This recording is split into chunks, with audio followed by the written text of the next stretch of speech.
Dia 16 de 365 aprenent a tocar el piano.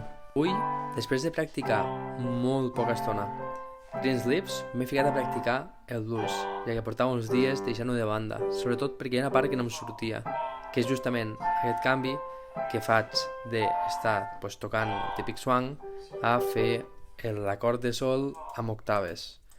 El problema és que estic octavant també l'acord de la mà dreta, i això m'està costant bastant, ja que estic tocant l'acord com a tal i després amb el dit petit tocant la següent octava del sol.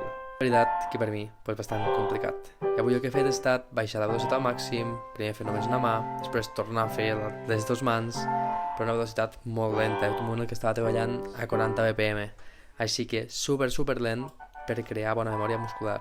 I per acabar, us deixo una miqueta de com sona l'inici de la cançó, per veure qui endevina quina cançó pot ser.